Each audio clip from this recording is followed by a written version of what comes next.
तालुक्याचे आमदार 3 वेळा झालेले आणि आता सध्या चालू खासदार आहेत। एक लेडीज आहे माननीय प्रणितीताई सुशील कुमार शिंदे, ह्या दिग्गज नेते माननीय सुशील कुमार शिंदे गृहराज्यमंत्री यांच्या कन्या आहेत आणि पूर्ण महाराष्ट्राला नव्हे तर पूर्ण देशाला त्यांची ख्याती आहे।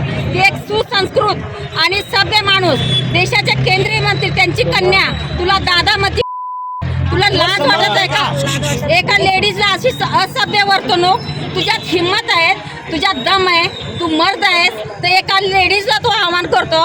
तू खरा मर्द असेल तर तू आहे ना, तू जेंट्सला आव्हान कर। ती लेडीज मर्दाची छाती आहे म्हणून 3 वेळा आमदार झाली, 1 वेळा खासदार झाली, त्यांच्या कामाच्या जीवावर झाली। त्यांनी तुझ्यासारखी गुंडगिरी भाषा बोलली नाही आणि तुला एवढा मिरची लागायचं कारण काय?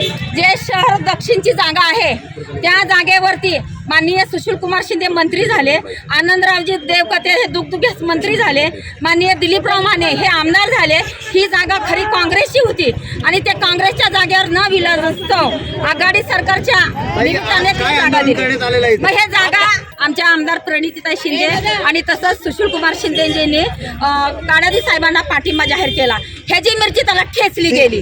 ह्याच्यासाठी आम्ही एका महिलाला बोलण्याची वर्तणूक नाही म्हणून जाहीर निषेध करतो। आगाखागाची भाषा बोला, तुझ्यात हिम्मत जर असेल तू ये, तुझी गाडी त्याच्या बापाचं राज्य, हुकुमशाही राज्य, तू गुंड असशील। ठाकरे सरकार बघायला तयार आहेत ना? सोलापूरचे ठाकरे सरकारचे आहेत ना, जुने दिग्गज नेते आहेत ना? नमस्कार। काल रोजी खासदार प्रणिती शिंदे मॅडम यांच्या विरोधात झालेल्या आंदोलनाबद्दल श्री शरद कोळी, श्री खंदारे व इतर त्यांचे कार्यकर्ते यांच्यावर भारतीय न्याय संहिता कलम 223 सह 135 महाराष्ट्र पोलीस कायदा अन्वये गुन्हा दाखल करण्यात आलेला आहे आणि त्यांच्या विरुद्ध योग्य ती प्रतिबंधक कारवाई सुद्धा करण्यात येत आहे।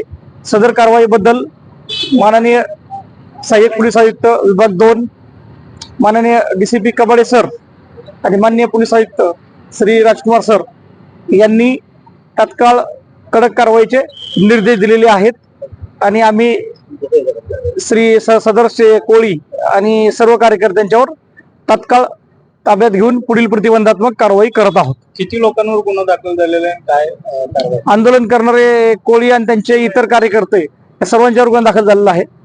सर्वांच्या विरुद्ध कारवाई करण्यात येत आहे।